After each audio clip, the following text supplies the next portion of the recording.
Bismillahirrahmanirrahim. Tawanan Bani Mustalik. Dalam peristiwa ini, tentera Islam telah berjaya menawan beberapa orang lelaki dan perempuan di kalangan Bani Mustalik. Rasulullah SAW memerintahkan supaya mereka dibahagikan di kalangan para sahabatnya menurut hukum Islam yang maha adil itu. Zaman itu penjaga tidak ada lagi. Bila ada tawanan perang, maka dibahagi di kalangan bala tentera Islam buat balik rumah masing-masing, supaya menjaga tawanan ini dan jaga macam jaga anak isteri, dan untuk mengelak daripada berlakunya maksiat, kemungkaran, maka Allah mengizinkan orang lelaki bersetubuh dengan tawanan perempuan yang dijadikan hamba itu. Ini hukum Islam. Hukum Islam begitu. Nak mengelak mereka yang tak ada suami daripada berzina. Boleh hanuk anak dia juga. Jadi keluarga wajib kena jaga macam anak isteri. Wajib kena jaga macam anak isteri. Ini siapa begitu sekali. Nak jaga hubungan antara sesama manusia. Dijaga. Masalah orang puang cemburu itu cerita lain. Tapi Islam menjaga dengan cermat dalam masalah ini. Satu kisahnya lucu, Abdullah bin Rawahah, seorang sahabat Nabi. Rawahah ni dia mati dalam perang Mu'tah. Abdullah Rawahah dia ada hamba perempuan. Kemudian bangun malam, bini dia tengok Abdullah bin Rawahah tak ada. Sudah. Kita tidur dengan hamba dia dah. Bini dia pun cari-cari, jumpa sungguh lah. Lalu mengamuk bini dia. Marah. Dia kata tak ada apa-apa pun. Kata Abdullah bin Rawahah, tak ada apa-apa.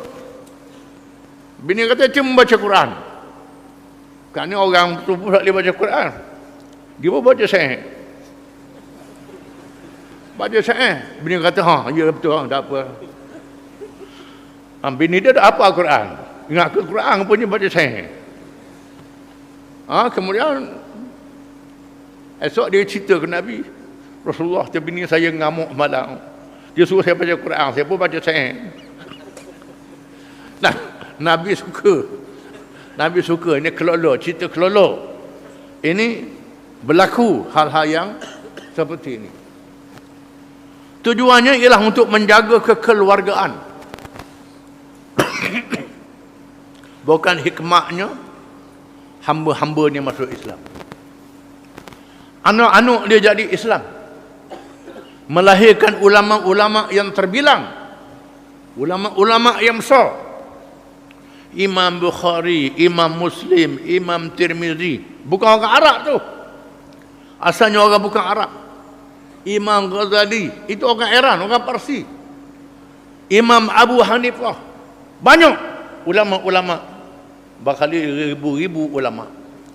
Bukan saja daripada orang Arab, termasuk yang bukan Arab. Sebahagian mereka menjadi khalifah. Menjadi ketua negara. Kerajaan Ayubiyah, kerajaan Osmaniyah, kerajaan Mamalik. Ini semuanya adalah berbekas hamba. Ini hikmat yang diajar oleh agama Islam. Bukan untuk memuahkan hawa nafsu, tetapi untuk menyebarkan Islam itu sendiri. Kebetulannya Juwairah bintil Haris, anak kepada salah seorang pemimpin kabilah, diberikan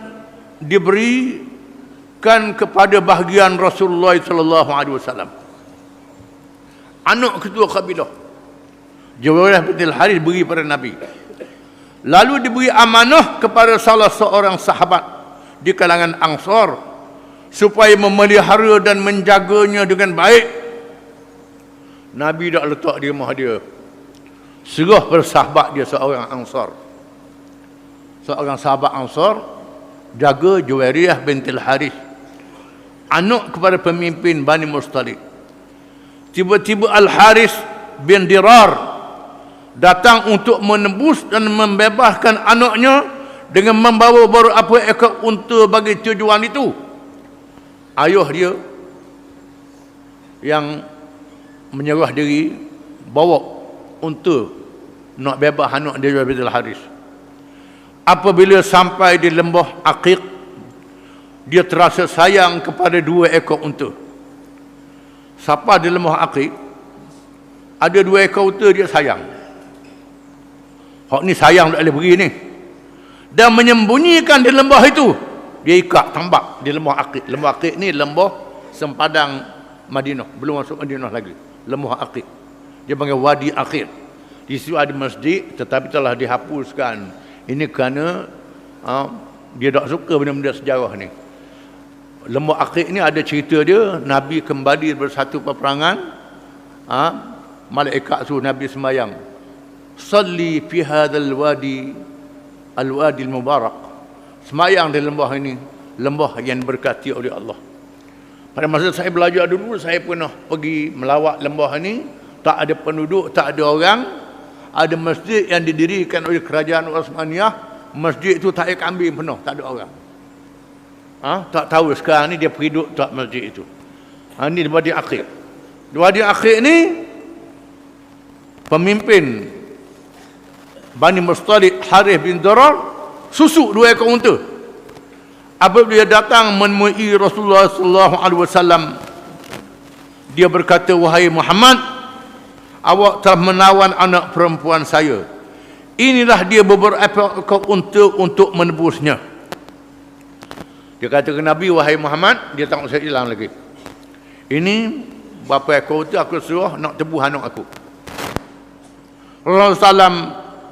Rasulullah SAW bersabda kepadanya, mana dia 2 ekor lagi yang dia sembunyikan di lembah Aqiq? Nabi tanya. Tak ada dia beritahu, malaikat beritahu lah ni. Mana 2 ekor mau susuk tu? Nabi kata. Nabi tanya dia.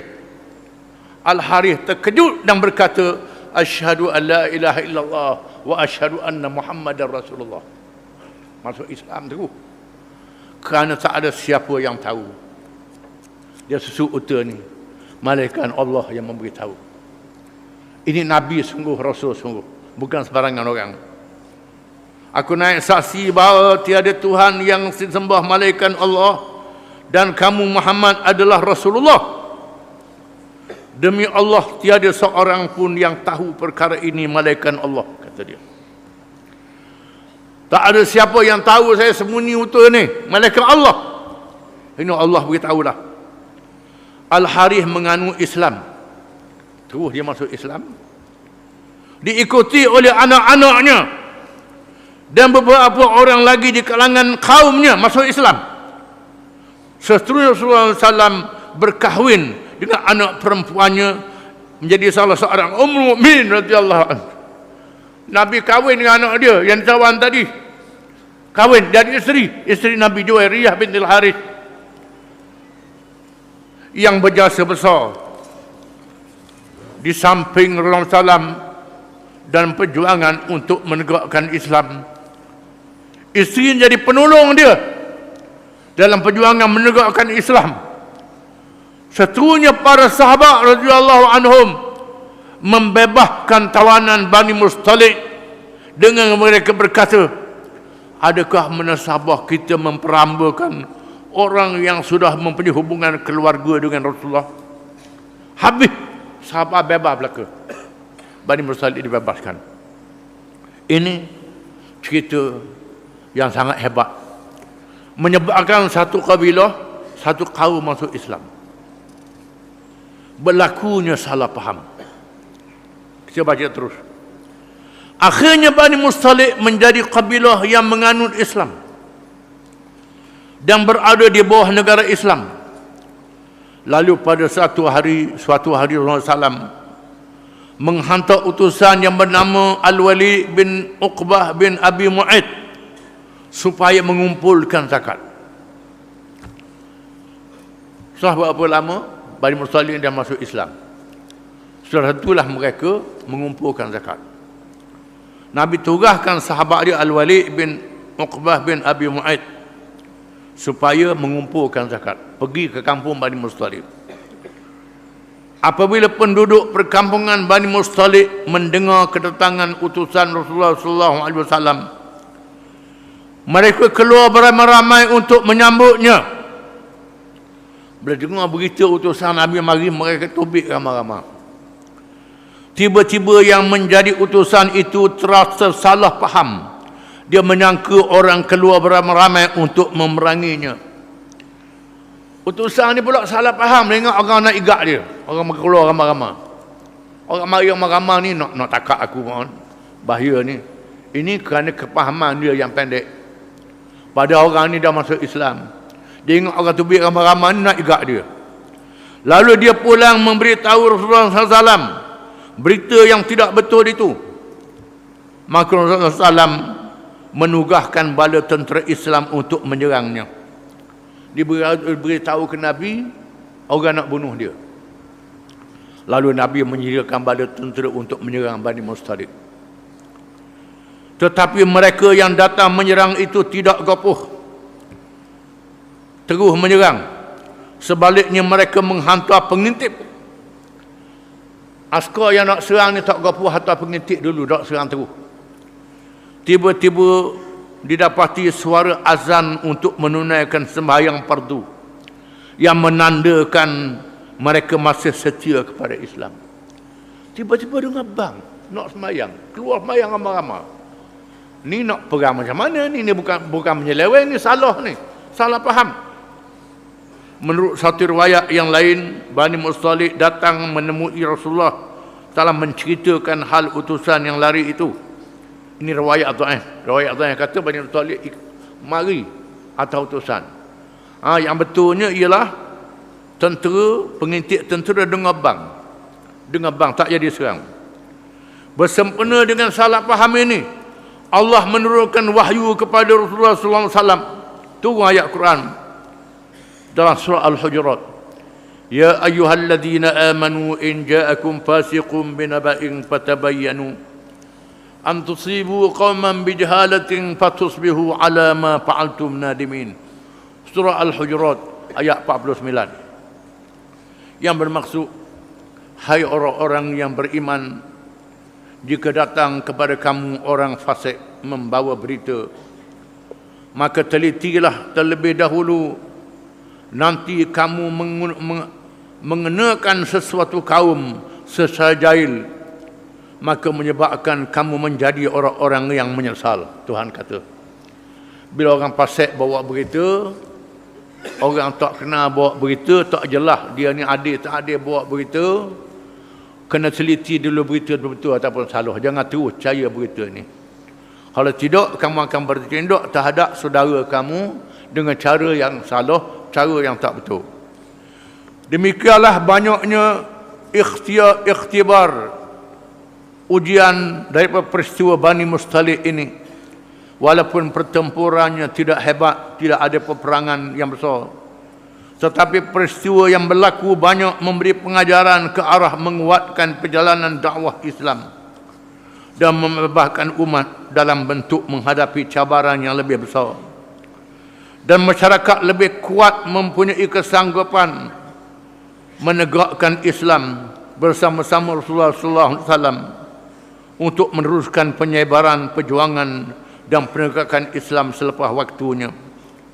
Peristiwa ini mengajar umat Islam menghadapi kelemahan dari dalam, iaitu menerima maklumat dari orang fasik yang perlu ditapis terlebih dahulu, menghadapi musuh dalaman iaitu golongan munafik, dan menghadapi musuh luar dengan bijaksana sehingga bukan sahaja mengalahkan mereka di medan perang, tetapi berjaya memancarkan cahaya iman ke dalam hati mereka dan menarik mereka menjadi anggota Islam yang setia dan teguh.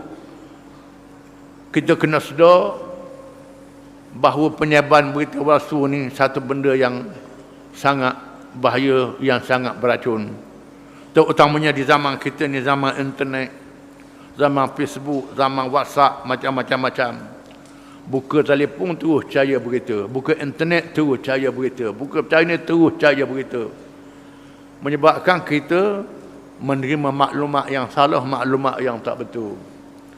Apa lagi, syarikat-syarikat berita dunia dikuasai oleh Zionis, dikuasai oleh Yahudi, dikuasai oleh musuh-musuh Islam.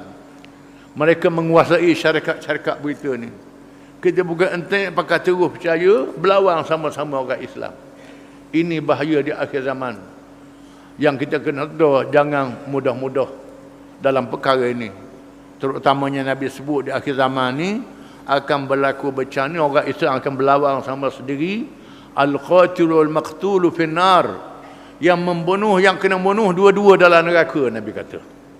Orang Islam. Dua-dua dalam neraka berlaku. Lawan sama Islam. Dengan sebab itu, elok daripada pertemuan sesama Islam. Lawan musuh-musuh Islam yang sebenarnya. Elok.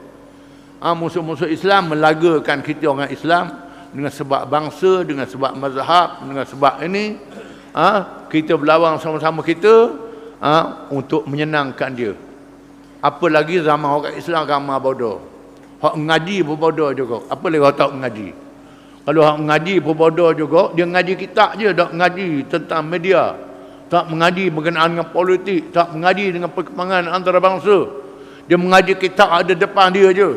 Duduk tengok Facebook, tengok ni, jadi kacabilah habis. Merosakkan pemikiran. Kena jaga.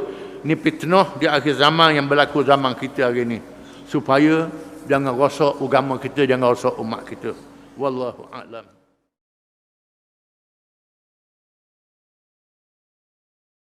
Bismillahirrahmanirrahim. Fitnah al-ifk. Di dalam peristiwa Bani Mustaliq juga berlaku satu peristiwa yang pahit kepada umat Islam yang menyentuh rumah tangga Rasulullah sallallahu alaihi wasallam mengenai Ummul Mukminin Aisyah radhiyallahu anha, di mana dia mendapat undian untuk mengiringi Rasulullah sallallahu alaihi wasallam dalam peperangan Bani Mustaliq, kerana menjadi adat kepada Rasulullah sallallahu alaihi wasallam apabila ia membawa isterinya musafir, dilakukan pengundian di kalangan mereka. Di mana dalam perang Bani Mustaliq ini Nabi membawa isterinya Ummul Mukminin Aisyah radhiyallahu anha. Di mana isteri Nabi ini kita mesti faham disebut Ummul Mukminin. Quran mengatakan wa azwajuhu ummahatuhum. Isteri-isteri Nabi adalah ibu kepada mereka. Ibu kepada orang-orang yang beriman. Diharamkan orang-orang yang beriman berkahwin dengan isteri Rasulullah, macam diharamkan berkahwin dengan ibu mereka. Ini Quran menyebutkan begitu. Tapi Allah Ta'ala menguji mereka yang beriman dalam peristiwa Bani Mustaliq.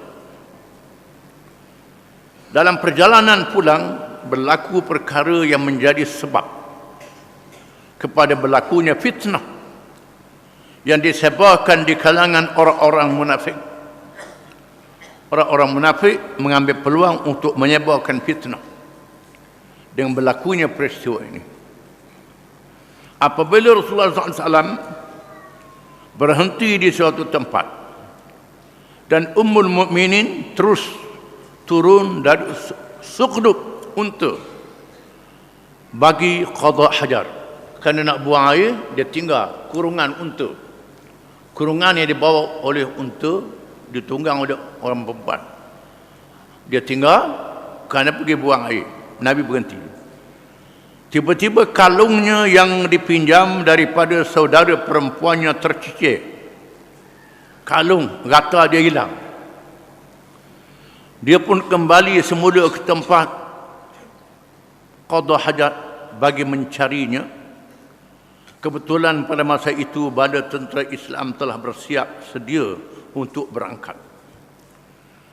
Mereka yang mengangkat sudut ke atas unta tidak menyedari bahawa Ummul Mukminin tidak ada di dalamnya.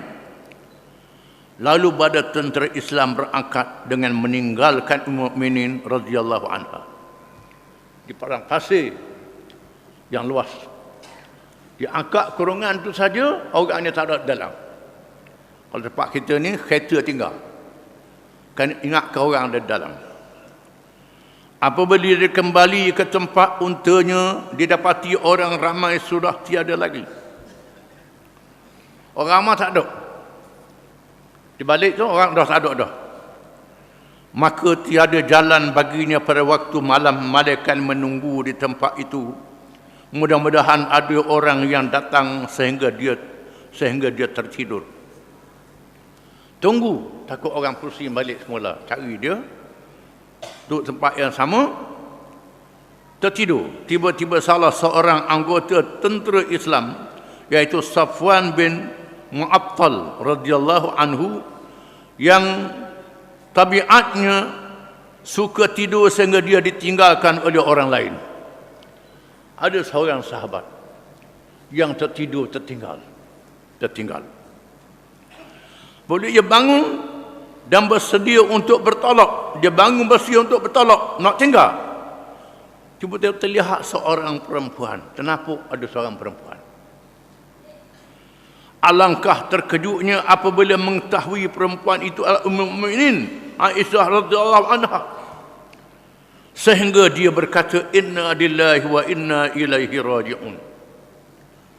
Isteri Rasulullah sallallahu alaihi wasallam, dia terus menurunkan untanya supaya ditunggangi oleh Ummul Mukminin radhiyallahu anha dan mengheret unta itu pulang ke Madinah. Berlakunya.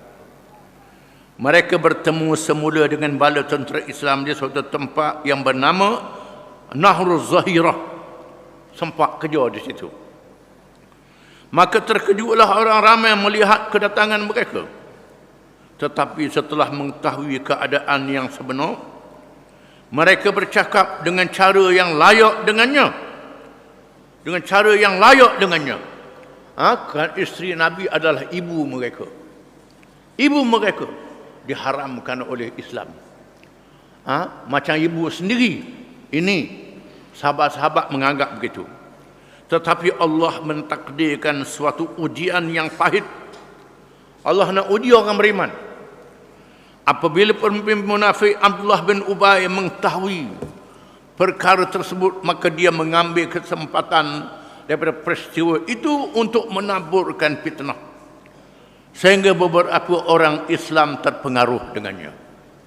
Orang munafik mengambil peluang menyebarkan fitnah, menyebabkan berlaku peristiwa Allah Ta'ala turunkan ayat-ayat dalam surah An-Nur membela Mukminin dan menghina mereka yang munafik ini. Sebelum turun ayat ni, maka menghadapilah ujian yang sangat dahsyat kepada orang yang beriman. Pada awalnya Ummul Mukminin Aisyah radhiyallahu anha tidak mengetahui fitnah yang disebarkan ke atasnya itu. Mula-mula Aisyah tak tahu, sehinggalah Ummul Mistah, seorang sahabiyah, memberitahu kepadanya. Persahabat radhiyallahu anhum berbalah bagi menerima berita ini. Sahabat-sahabat sendiri berbelah bagi dalam masalah ini. Ini ujian. Adapun Ali radhiyallahu anhu mencadangkan Rasulullah SAW menceraikan sahaja secara menyindir dan tidak menaburkan fitnah. Sayyidina Ali sindir ke Nabi, cerah saja, tak suruh cerah, sindir. Sayyidina Ali sindir. Adapun Usamah bin Zaid radhiyallahu anhuma dan lainnya meminta kepada Aisyah radhiyallahu anha dipelihara terus sebagai isteri. Usamah bin Zaid, cucu Nabi, mempertahankan Aisyah. Beberapa orang sahabat, sahabat-sahabat Nabi yang lain. Adapun Usaid bin Hudair, pemimpin Aus, berkelahi dengan Sa'ad bin Ubadah apabila Usaid mahu membunuh Abdullah bin Ubay yang menaburkan fitnah. sedangkan Sa'ad dari kabilah yang sama dengan Abdullah bin Ubay membelanya. Sehingga Usaid bin Hudair sanggup bunuh Abdullah bin Ubay yang menyebarkan fitnah ini. Tapi Abdullah bin Ubay ini ada ketua kabilah dia, orang Islam, mempertahankan Abdullah bin Ubay, jadi celaru. Ada Rasulullah SAW mendiamkan diri, Nabi mendiamkan diri. Dan Aisyah merasakan bahawa sikap Rasulullah SAW telah berubah terhadapnya. Lalu dia meminta izin untuk pulang ke rumah orang tuanya, iaitu Abu Bakar As-Siddiq radhiyallahu anhu. Minta izin balik rumah. Aisyah pun berlaku. Adapun di kalangan orang ramai yang suka menyebarkan berita ini kerana terpengaruh dengan fitnah dari orang munafik dan juga mempertahankan seperti Abu Ayyub Al-Ansari dan isterinya radhiyallahu anhuma. Orang ramai yang berbelah bagi. Biasalah bila sebut berita angin jadi hak sejak jadi serta jadi sedepa. Jadi begitu. Adapun Abu Ayyub Al-Ansari dan isterinya mempertahankan keluarga Nabi, mempertahankan Aisyah. Abu Ayyub Al-Ansari yang kubur dia di Istanbul, ini mempertahankan. Dan ada ayat Quran membenarkannya. Ini kelebihan, dapat fadilat. Kita akan baca kemudian. Tiba-tiba Rasulullah SAW datang ke rumah Abu Bakar dan bertemu dengan Aisyah radhiyallahu anha. Setelah bertasyahud, maka Rasulullah SAW bersabda, wahai Aisyah, sesungguhnya telah sampailah kepadaku berita tentangmu. Jika sekiranya kamu seorang yang bersih daripada fitnah itu, maka Allah akan membersihkanmu. Jika sekiranya kamu mengerjakan dosa, maka beristighfarlah dan bertaubatlah kepada Allah, kerana seseorang hamba ini apabila mengaku dosanya kemudian dia bertaubat kepada Allah, nescaya Allah menerima taubatnya. Nabi kata begitu. Aisyah terus menangis sehingga kedua orang tuanya memaksanya supaya menjawab. Lalu dia menjawab, demi Allah, aku telah pun mendengar berita itu dan kamu juga mendengarnya supaya puas hati kamu. Maka aku suka menegaskan bahawa sesungguhnya aku masih bersih daripada fitnah ini dan Allah Maha mengetahui bahawa aku bersih. Tetapi kamu tidak mempercayai. Jika sekiranya aku mengaku seperti itu, Allah Maha mengetahui aku ini tidak bersalah, nescaya kamu mempercayainya. Demi Allah, aku tidak ada apa yang hendak dikatakan malaikat seperti yang pernah diucapkan oleh Nabi Yusuf alaihi salam. Fasabrun jamilun wallahul musta'anu ala ma tasifun. Nabi Yusuf kata, sabarlah, sabar itulah yang paling baik dan Allah sahaja yang diminta pertolongan di atas apa yang kamu sifatkan kepadaku. Itu jawapan Siti Aisyah. Akhirnya Allah menurunkan wahyunya. Turun ayat Quran. Malaikat Jibril turun ayat bagi membela Aisyah radhiyallahu anha. Firman Allah Ta'ala, innal ladzina ja'u bil ifki usbatum minkum. Sambungan dia, la tahsabuhu syarran lakum bal huwa khairul lakum. Likulli imri'in minkum maktasab minal ithmi walladzina tawalla kibrahu minhum lahu adabun azim. Laula id sami'tumuhu dhanna al-mu'minuna wal mu'minat bi anfusihim khaira wa qalu hadha ibkum mubin. Laula ja'u alaihi bi arba'ati syuhada fa in lam ya'tu bisyuhada'i fa ulaika indallahi humul kadhibun. Laula fadlullahi 'alaikum wa rahmatuhu fid dunya wal akhirah lamassakum fima afattum fi adzabun azim. Itu ayat dalam surah An-Nur. Sesungguhnya orang yang membawa fitnah ini adalah satu golongan dari kamu. Kamu menyangka ini buruk, ia kebaikan kepada kamu. Apa yang kamu usaha daripada dosa, maka baginya azab yang sangat besar. Kalaulah kamu mendengar kalau tidak orang-orang yang beriman menyangka, lelaki menyangka terhadap mereka berkata ini adalah dosa yang sangat besar. Di sana ada orang yang beriman yang mengatakan ini adalah satu tuduhan, dan Allah Ta'ala ayatnya panjang dalam surah An-Nur yang boleh dironyok. Ayat ini membersihkan Aisyah radhiyallahu anha. Tunggu ayat Quran. Ayat Quran surah An-Nur. Ayat ini mensabitkan satu peristiwa yang menguji mereka yang beriman. Jadi kita kena pegang. Allah Ta'ala dah sebut dalam surah Ahzab, wa ummahatuhu wa azwajuhu ummahatuhum. Di mana isteri-isteri Nabi adalah ibu-ibu kepada mereka. Di mana sahabat-sahabat Nabi ini sangat kuat berpegang dengan Quran. Kalau benda yang berlaku atas diri mereka pun, mereka serah diri dihukum. Walaupun Allah Ta'ala izinkan mereka beristighfar, mereka serah diri dihukum. Siapa begitu sekali, tak kalah mereka nak buat benda yang buruk pada keluarga Nabi SAW. Apabila ayat-ayat ini dibaca oleh Aisyah, maka kedua-dua orang tuanya menyuruh Aisyah bangun menghormati Rasulullah SAW. Tetapi Aisyah menjawab, demi Allah, aku tidak bangun kepadanya dan aku tidak mahu memuji malaikat Allah sahaja, kata Aisyah. Tegas. Aku tak puji Nabi, aku puji Allah. Allah Ta'ala yang membela aku.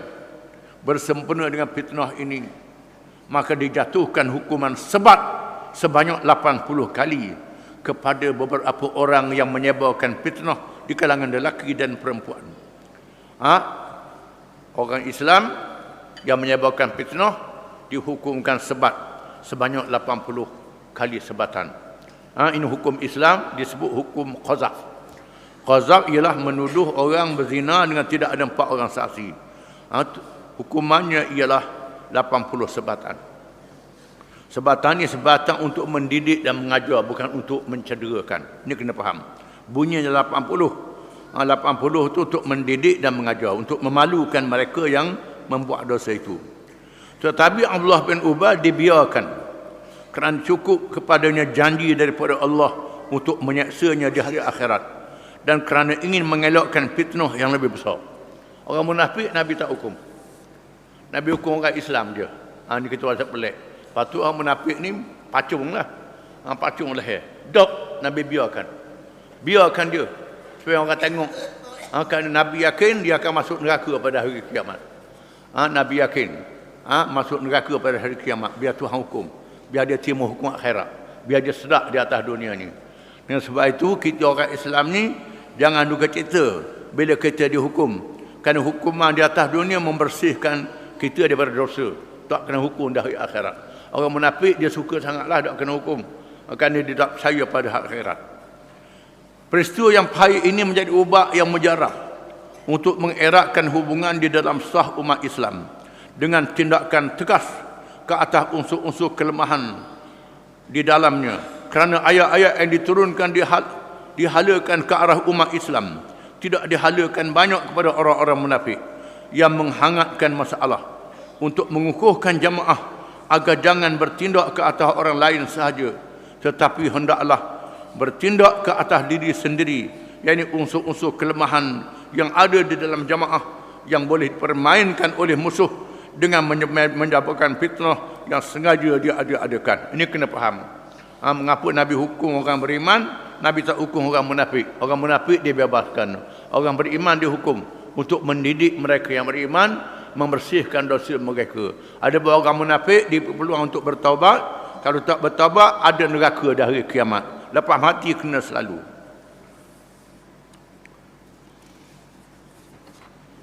Sesungguhnya Rasulullah SAW tidak gopoh dalam bertindak, kerana berhemat dan teliti itu daripada Allah dan gopoh itu daripada syaitan. Tindakan itu pula bukan dari pribadinya, tetapi dari Allah Subhanahu wa taala, yang terkandung di dalamnya hukum-hukum yang memelihara kepribadian masyarakat dan negara Islam sehingga hari kiamat. Peristiwa ini sangat berkesan kepada jiwa umat Islam kerana ianya datang secara mendadak ketika kesibukan menjalankan tugas-tugas jihad fisabilillah dan berdepan dengan musuh yang datang bertalu-talu dengan hebatnya. Tetapi keteguhan umat Islam dan negara Islam yang ditegakkan itu tidak terjejah sedikit pun, malah lebih menguatkan lagi keimanan kepada Allah dan taat kepada pemimpin yang sentiasa mendapat hidayah dari Allah Subhanahu Wa Taala dan perlindungannya. Apa yang berlaku ini menguatkan saf orang Islam, meneguhkan lagi orang Islam, membersihkan diri mereka daripada dosa dan segala kelemahan. Wallahu a'lam.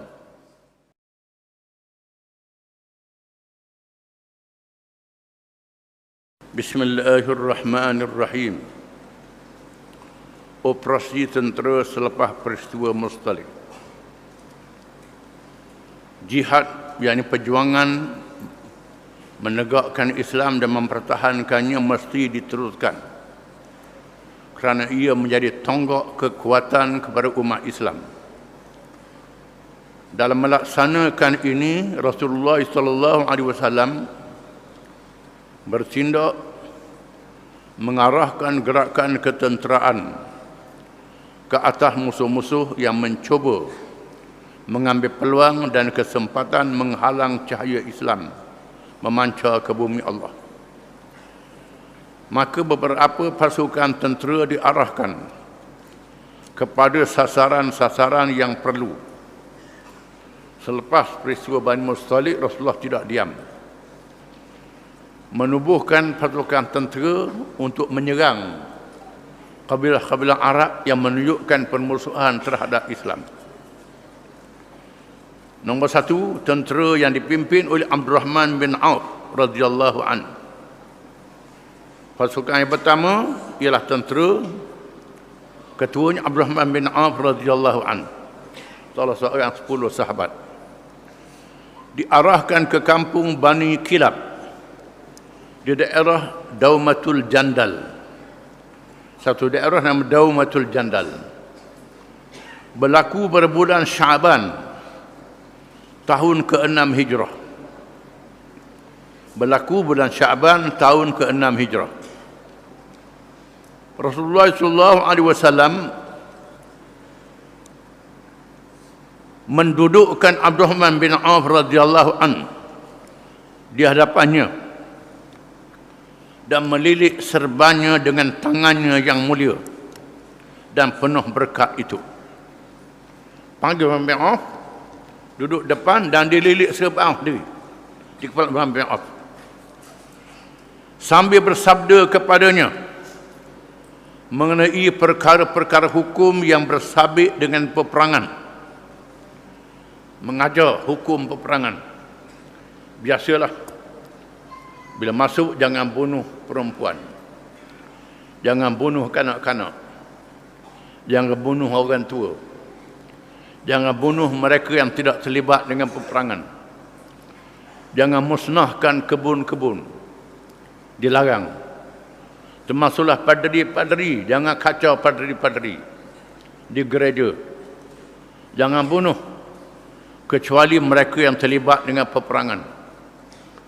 Mesti dilayan dengan baik. Ajak para Islam dulu.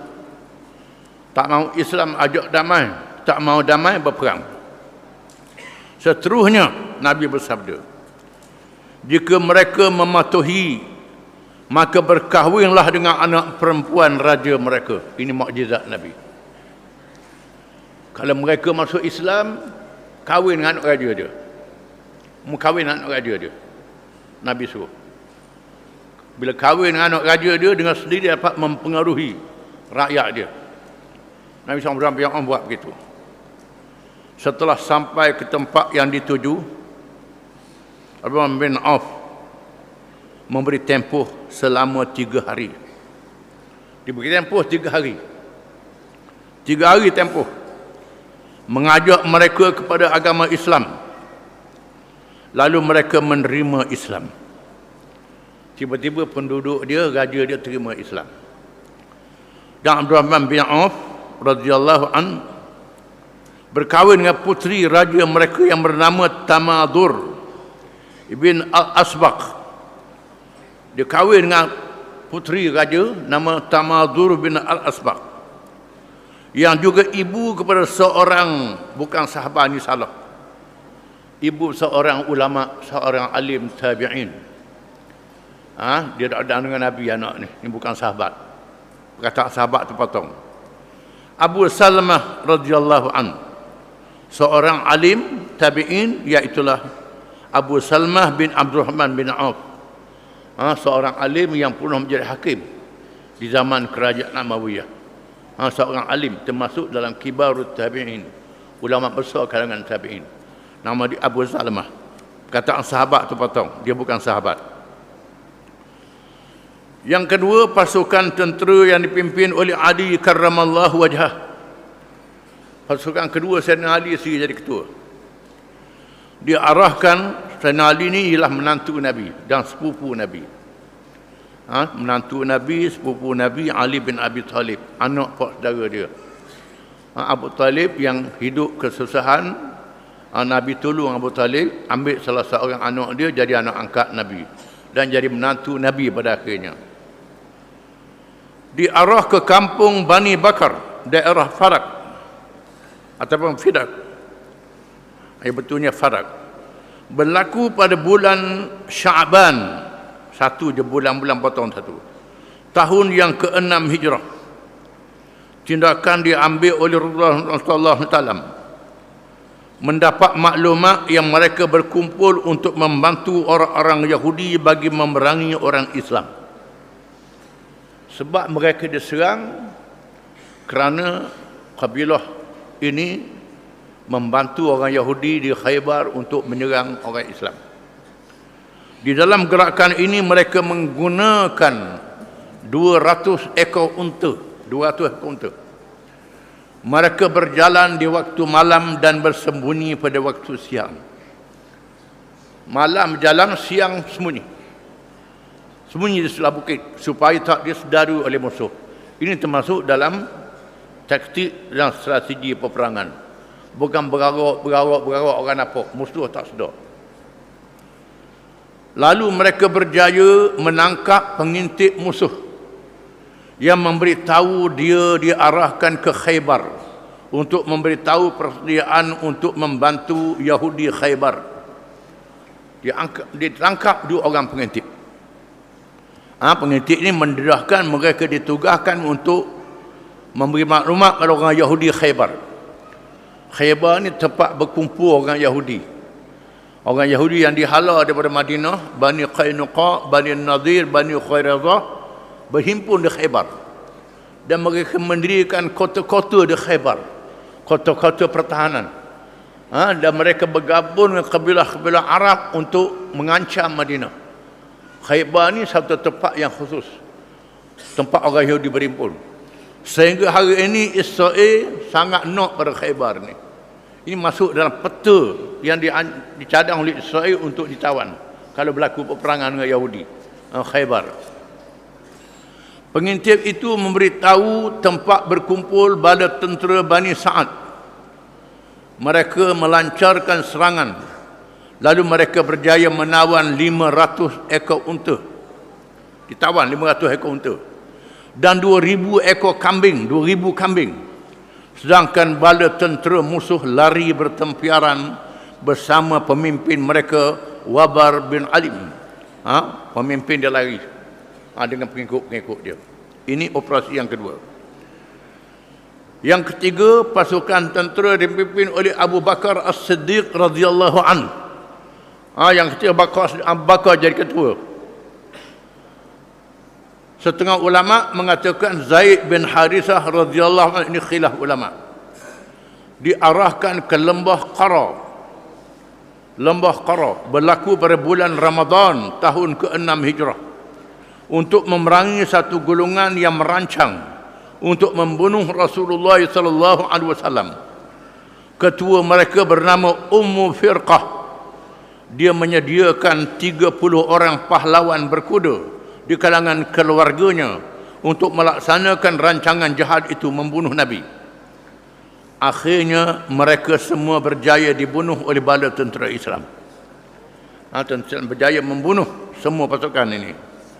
Yang keempat, pasukan tentera yang berjumlah 20 orang yang dipimpin oleh Karaz bin Jabir Al-Fihri kepada satu golongan daripada kabilah Arniyin dari daerah Aqal dan Urainah. Mereka datang ke Madinah, kononnya masuk Islam. Mereka datang ke Madinah, kononnya masuk Islam, tapi tipu. Membuat kacau dengan mengotorkan dengan najis. Rasulullah SAW menghukum mereka berada di tempat kumpulan unta dan menyuruh mereka supaya minum susu unta dan air kencingnya. Mengikut satu riwayat mengatakan kabilah ni datang membawa penyakit wabak, sejenis penyakit yang membahaya. Lalu Nabi suruh mereka pergi berobat di tempat unta wakaf, unta wakaf. Pergi kawasan itu, kamu minum susu unta dengan air kecil unta, buat obat. Di sini jadi hukum menunjukkan bahawa najis boleh digunakan untuk buat obat. Ada dalilnya. Dalilnya ini, Nabi suruh berobat dengan susu dan air kecil unta dengan kadar yang disukat, bukan pakai begitu. Tiba-tiba mereka membunuh gembala Rasulullah sallallahu alaihi wasallam dan melarikan unta dan menjadi murtad. Tiba-tiba sudahlah baik sakit. Tak disebut ni baik sakit, disebut dalam Sahih Bukhari. Sakitnya baik, lepas baik sakitnya bunuh gembala unta.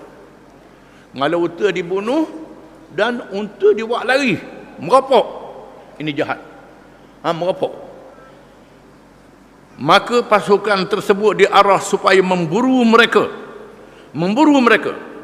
Rasulullah SAW sangat murka sehingga berdoa supaya Allah memalingkan penglihatan mereka ke arah untuk melarikan diri. Nabi doa, jangan mereka berjumpa jalan. Akhirnya mereka berjaya ditawan. Lalu dibawa ke Hirah dan tindakan keras dikenakan kepada mereka dengan potong tangan mereka sebagai qisas ke atas apa yang dilakukan kepada gembala Rasulullah SAW. Mengikut riwayatnya, mereka dihukum potong tangan di sini. Satu riwayat bukan potong tangan, iaitulah dicungkil ke mata mereka. Dicolek mata mereka dua-dua belah, lepas di padang pasir. Ini mengikut satu riwayat. Lepas pasir, pada masa itu belum lagi turun ayat hudud, hirabah. Ayat hirabah. An yuqattalu innama jazal yuhibbunallahu rasulahu yas'una fil ardi fasadan. An yuqattalu aw yusallabu aw tuqta'a aydihim wa arjuluhum min khilafin aw yunfaw min al-ard. Surah Al-Maidah. Sesungguhnya mereka melakukan kesalahan hirabah. Hirabah ialah yang merampok, yang menyamun, yang membuat kacau bilau, mengancam orang. An yuqattalu, hendaklah dibunuh kalau dia bunuh orang. Aw yusallabu, dibunuh dan disalib. Disalib di batang kayu. Au tuqta'a aydihim wa arjuluhum min khilaf, dipotong tangan dan kaki kalau diambil harta. Kalau ambil harta, kerak tangan kanan, kaki kiri, atau tangan kiri, kaki kanan. Kerak. Ini hukuman dia. Au yunfau minal ard, ataupun dibuang daerah. Kalau sekiranya tak sempat ambil harta, tak bunuh orang, dibuang daerah. Ini hukum hudud yang disebut dalam Al-Quran Al-Karim terhadap perampok penyamun. Belum lagi ayat ni turun, maka Nabi suruh cokeh mata. Cokeh mata, jahat dah lalu, lepas dia pada pasir, biar mati kering pada pasir. Kerana terlalu jahat. Sudahlah ditolong berobat daripada sakit, lepas baik sakit, bunuh pula gembala unta, buat lagi unta. Ini sangat jahat. Sehingga Allah Ta'ala turunkan ayat dalam surah Al-Maidah yang disebut tadi. Semua gerakan tentera tersebut dilakukan hanyalah untuk meninjau kekuatan musuh dan menggerakkan mereka, atau dengan makna melancarkan perang saraf, menggerunkan merekanya untuk menunjukkan itu, dan menggerunkan mereka, bukan menggerakkan mereka, atau dengan makna melancarkan perang saraf lebih banyak daripada bertujuan perang bersenjata, kerana gerakan-gerakan tersebut tidaklah mencetuskan pertempuran kecuali secara kecil-kecilan sahaja. Wallahu alam. Itu operasi selepas Bani Qainuqa. Selepas Bani Mustaliq.